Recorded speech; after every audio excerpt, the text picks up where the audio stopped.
पहला सवाल है कि हमारा खालिक, मालिक और राज़िक कौन है? सही जवाब। अब तुम लोगों का सवाल, दूसरा सवाल यह है कि अल्लाह तबारक व तआला है या नहीं है? अल्लाह ताला कितने हैं? एक। माशाअल्लाह, सही जवाब। अब इसके बाद तुम लोगों का सवाल है कि अल्लाह को एक मानने को क्या कहते हैं?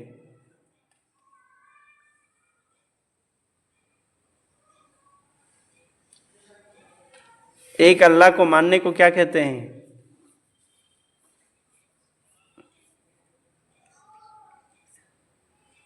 अल्लाह को एक मानने को क्या कहते हैं?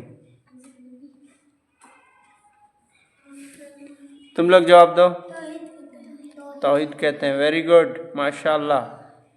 अल्लाह को एक मानने को तौहीद कहते हैं। अच्छा, अब तुम लोगों के ही तरफ सवाल है कि तौहीद के कितने किस्में हैं? गलत जवाब। तुम लोग बताओ, तौहीद की कितनी किस्में हैं? 3 या 5?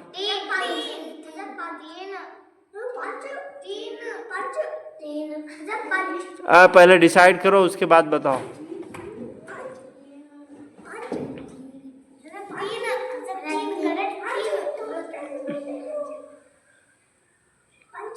कौन सा लेना?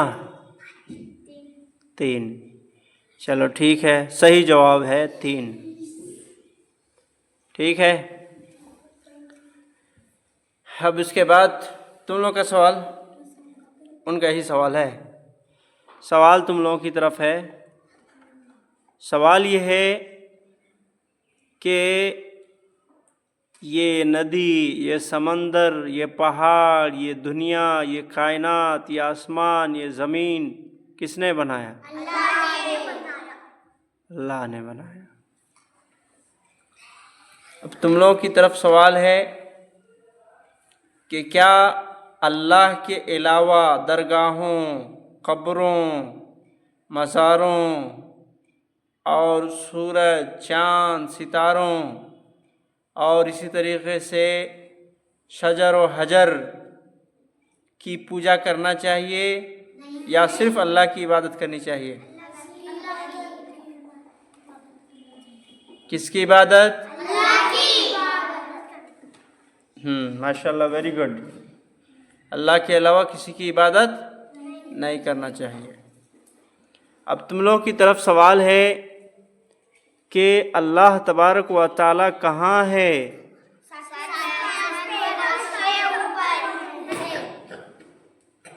वेरी गुड, सही जवाब। क्या अल्लाह तबारक व तआला को दुनिया में रह कर के देखना मुमकिन है? नहीं। लेकिन अल्लाह ताला हम लोगों को देख रहा है। क्या है? सही है कि नहीं?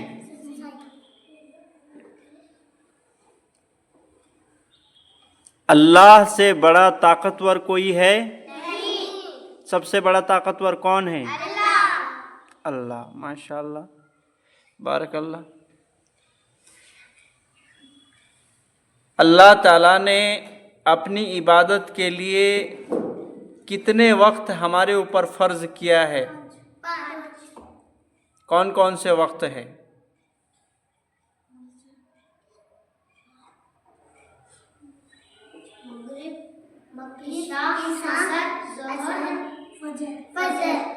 हाँ, तरतीब से बोलो, एक तरफ से बोलो।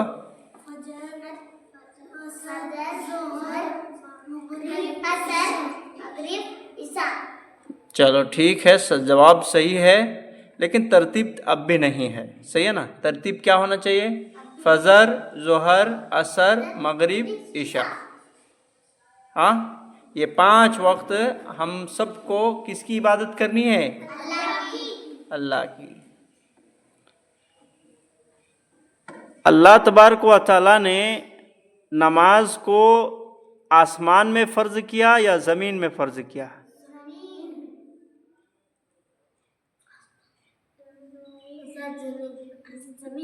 ज़मीन में, आसमान में। कौन? कितने आसमान में? सातवें आसमान में। कैसे? थोड़ी सी तफसील बताओ, थोड़ी सी तफसील बताओ। अल्लाह ताला सारे हुक्म दुनिया में नाजिल किए ना? हाँ, ज़मीन में, दुनिया में। तो फिर तुम लोग आसमान में बोल रहे हो ना? थोड़ी तफसील बताओ, सोच के बताओ। लड़ना नहीं, चलो बोलो, सोच के बताओ, जल्दी बोलो। क्या जी शेख फजल? ज़मीन या आसमान? शेख फजल ये है ना जी, लीडर है ना, उन्होंने बोले तो हुआ। क्या जी? ज़मीन। गलत जवाब। ज़मीन या आसमान में फ़र्ज़ किया, तुम लोग बताओ, थोड़ी तफसील बताओ।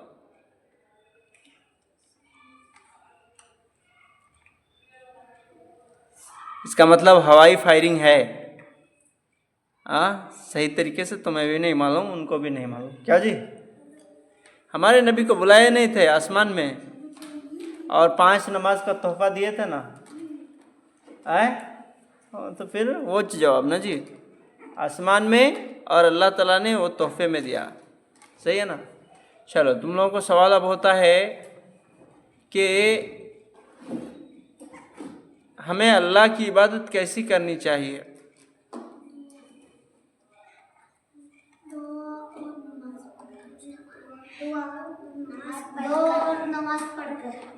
दुआ और नमाज पढ़कर अल्लाह की इबादत करनी चाहिए। ये सही जवाब नहीं है। तुम लोगों को मालूम है क्या जी? अल्लाह की इबादत कैसी करनी चाहिए?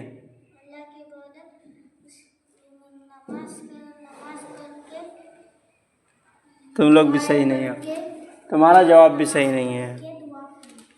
चलो, ये सवाल छोड़ो। अब ये अल्लाह के बारे में कुछ बातें थी, है ठीक है। अब हम नबी के बारे में पूछें। सबसे पहला सवाल है, हमारे नबी सल्लल्लाहु अलैहि वसल्लम का नाम क्या है?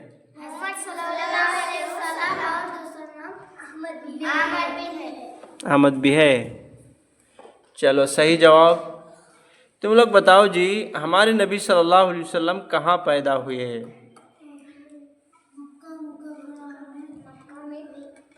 मक्का में पैदा हुए। सही जवाब। हमारे नबी सल्लल्लाहु अलैहि वसल्लम मक्के में कितने साल ठहरे? गलत जवाब। हमारे नबी सल्लल्लाहु अलैहि वसल्लम मक्के में कितने साल ठहरे? 2 साल। गलत जवाब।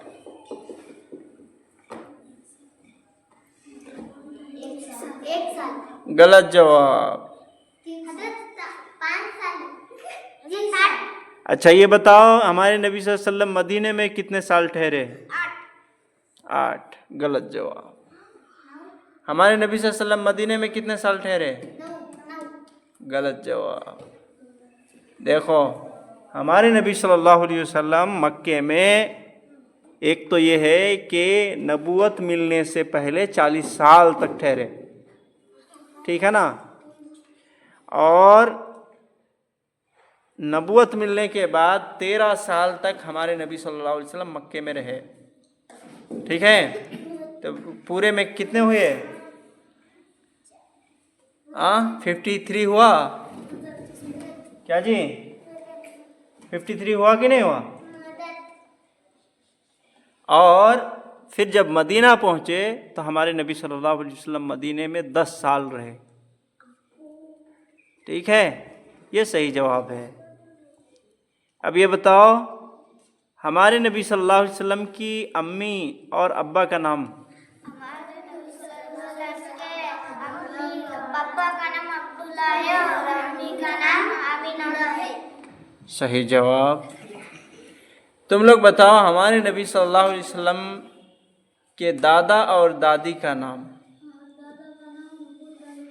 जोर से बोलो। दादा का नाम अबू तालिब है, दादी का नाम आमीना है। गलत जवाब। बताओ। दादा का नाम अब्दुल मुत्तलिब और दादी का नाम फातिमा है। सही जवाब। अब तुम लोग बताओ, हमारे नबी सल्लल्लाहु अलैहि वसल्लम के नाना और नानी का नाम क्या है? नाना और नानी।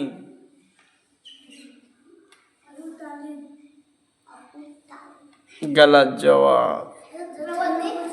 बताओ। नाना का नाम वहाब है और नानी का नाम अमरा। चलो, सही जवाब। उसके बाद ये बताओ कि हमारे नबी सल्लल्लाहु अलैहि वसल्लम के कितनी बेटियां थीं? 4। नाम बताओ। Number 1 Zainab, number 2 Ruqaiya, number 3 Umme Kulsoom, number 3 Fatima. Number 4 Fatima. Number 4 Fatima. तुम लोग बताओ, हमारे नबी सल्लल्लाहु अलैहि वसल्लम के कितने बेटे थे? नाम बताओ। रज़ी अल्लाहु अन्हुम व रज़ू अन्हु। अब ये बताओ, हिजरत करने वाले सहाबाए कराम रिज़वानुल्लाहि अलैहिम अजमईन को क्या लक़ब मिला? चलो जी, तुम लोग बताओ, हिजरत करने वाले सहाबाए कराम रिज़वानुल्लाहि अलैहिम अजमईन को क्या लक़ब मिला?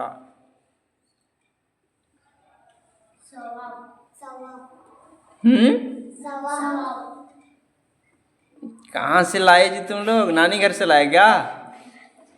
हैं? देखो। अच्छा, मदीने में रहने वाले सहाबाए कराम को कौन सा लक़ब दिया गया?